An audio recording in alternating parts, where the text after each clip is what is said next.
What's up, guys? So I'm back with another Morphogen product breakdown. This is one that I haven't done yet. I did a little vote on my story the other day, and our winner was MorphoTEST.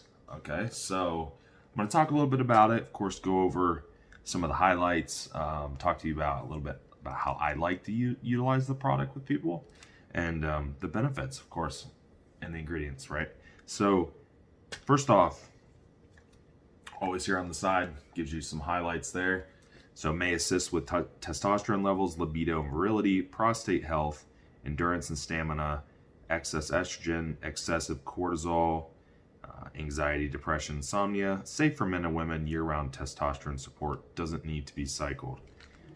All right, so first off, I've actually seen, so OTC, over-the-counter test boosters you hear a lot of different opinions on them. They're junk, they don't work, some work great, so on and so forth.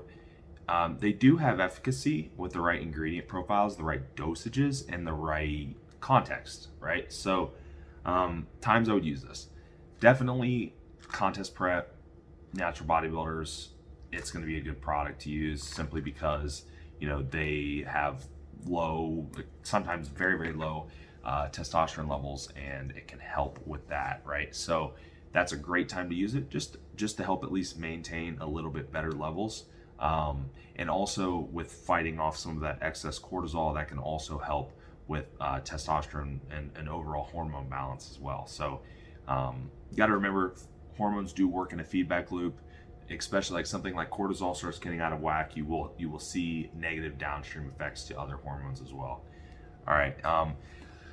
Post contest, right? Kind of the same thing. It would just be, using it to help build things back up, right? So older males or guys that are kind of on that cusp of testosterone replacement dose don't really want to mess with it yet. Maybe they're 400, something like that. They want to come up.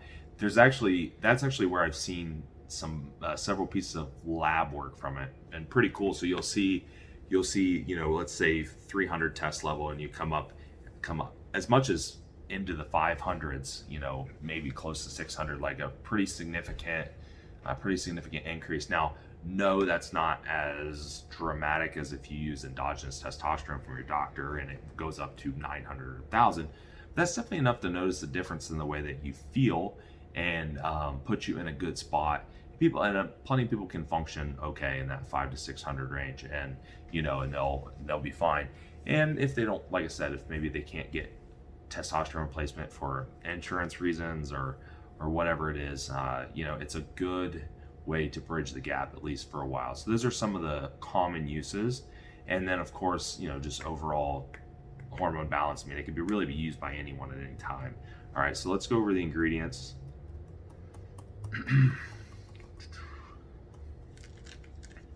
All right, first one, SA3X. So that's a trademark name, right?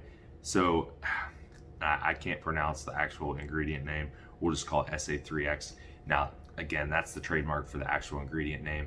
So this ingredient helps with luteinizing hormone and follicle stimulating hormone. So you will see some increase in testosterone in the literature, and it could potentially be secondary to those stimulating hormones being increased, right? So now this actually uses this trademark version, which is kind of like a concentrated, right? When we're dealing with plants and herbs and things like that, we're dealing with certain extracts, and we're dealing with different concentrations and so on and so forth. So this is a concentrated version. It's actually giving you 750 milligrams, which is pretty much equal to the 1,500 to 1,750 milligram clinical dose that we're probably looking at. So again, it's just really, it's a more potent form to save some space in the capsules, right? So yeah, you're getting your full clinical dose there. All right. And a side note on that, it does build efficacy over time. So this is something that you would want to, you'd get more benefit from over longer use, right? Okay. Next one, KSM 66. Most people are familiar with this, ashwagandha. It's the most common extract, or one of the most popular extracts for good reason, because it's potent and it has, probably the most benefits. There's a couple others out there, like Sensoril is a common one that you'll see in one of our other products.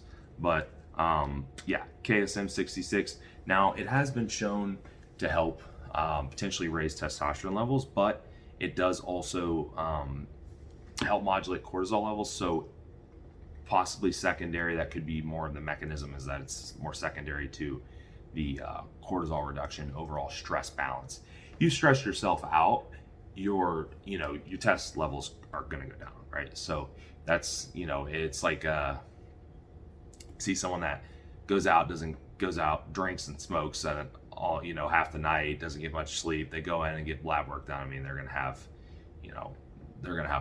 really dramatically reduced test levels at that point. So it's kind of a 1-2 punch there. 600 milligrams, pretty common clinical dose there as well. All right, next one is TestSurge. TestSurge is a fenugreek extract. So it reduces SHBG, which is sex hormone binding globulin. So, it's going to help with overall free test levels. So freeing up the androgens so they're unbound, and so you can utilize them a little bit better. Now, in this product, we have 500 milligrams. Potential mild aromatase inhibition, probably not anything really dramatic, but enough to where test levels are going up. It's just going to kind of keep you in balance, right? So it is helping with more bioavailable testosterone levels. All right, so next ingredient is, let's see, stinging nettle is the next one on the label. So it also helps with SHBG. So again, you're kind of seeing a theme there, raising free hormone levels. So when we see testosterone levels on lab work, we also need to look at free test levels, and that's just unbound hormone. It's no different. I mean, it's pretty similar to looking at something like free T3 or free T4 on a thyroid hormone lab, when you're looking at just the actual free unbound hormone and what we're able to utilize fully, right? So we want at least adequate to higher free T levels and free androgens, right? So we can utilize them. Stinging nettle here is 360 milligrams.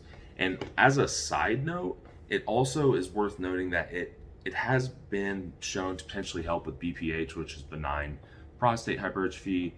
Benign being it's not cancerous, but at the same time, it's also not really pleasant. It can make you urinating more, and all that fun stuff that happens as guys might get older. And with that, it's a lot of that's probably indirectly from a little bit less DHT conversion. So when you have testosterone, if you were to look at how testosterone converts, it converts in a couple different sections, and DHTs being one of the sections that it converts to. And you need some DHT, right? It's absolutely important, just like you need some estrogen, but we don't want too much DHT conversion causing things like BPH, causing things like balding, and so on and so forth. So that's another potential benefit there. All right, long jack is the next ingredient. It goes long jack in quotations here. The actual name is Eurycoma longifolia extract. Probably said that wrong, but that's the name. So this is one where there's a lot of different extracts on the market. So when you look at these products, when you look at this ingredient, dosages are all over the board, and you will see a lot of different strengths, or if it's not listed, probably not a good sign, right? So this is 100 to 1, and we're giving you 300 milligrams, so you're getting a clinical dose here. It seems that it helps with erectile dysfunction, and it helps with an overall libido agent, right? So this is going to be an ingredient that is probably going to help with libido, sex drive, well-being, so on and so forth. And of course, it's going to complement this type of formula, right? So moving on, DEM. So this is 3,3-dendalimethane. Diandalimethane. I'm going to pronounce it for your entertainment. But anyhow, this is one that you've probably seen in some other products pop up before. It's kind of touted as an aromatase inhibitor or estrogen lowering agent. Somewhat true. I have seen lab work where it does actually lower estrogen in some people.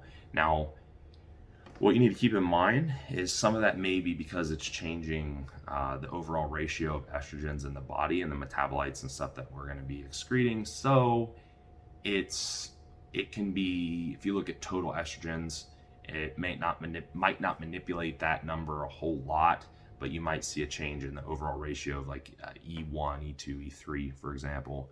And if you were to see like a urine test that showed estrogen metabolites, you might see a difference in those actual excretion of metabolites, right? So it just helps with overall estrogen balance and balancing the ratio of these estrogens in a more favorable manner. All right, 300 milligrams, pretty common dose, and that's what you're going to see in most good products. And that again, that's just going to help with the overall hormone balance here. And it also has some anti-carcinogenic effects. So possible anti-cancer type of ingredient, so certainly won't hurt in that regard. Now, if we look down at the bottom, we have boron. Boron's the last ingredient. Boron, you will see boron suggested online. Like if you talk about testosterone, for example, you'll see boron suggested a lot for free test levels. So we talked about free tests a little bit. Now that's mainly because, again, lowering SHBG, so sex hormone binding globulin, and that will help raise free test levels. So again, guys, this is a great product, and I have actually seen blood work to confirm that it does work. Just realize that it really just depends on the application, and that's with any product. I mean, application is everything. It does have a wide array of applications, of course, but it's going to be more beneficial in certain applications than others. For example, if you take a 18 to 20-year-old male that has test levels of 800 and they take it and their test levels go up to 850, are they going to notice anything? Might not. Probably not. Most likely they will not. I mean, most likely if they notice anything, it would be from a reduction in cortisol and just overall a little bit of well-being from some of like the aphrodisiac type of ingredients that are in the product. Although at that age, they really shouldn't need it. So, I mean, again, direct it towards the right population, the right context, and so on and so forth. And it will be a product that absolutely helps in those instances. So check it out. It's on the website. Of course, I'll link it up and put my code in there and all that stuff if you guys want to use it. And we always appreciate it.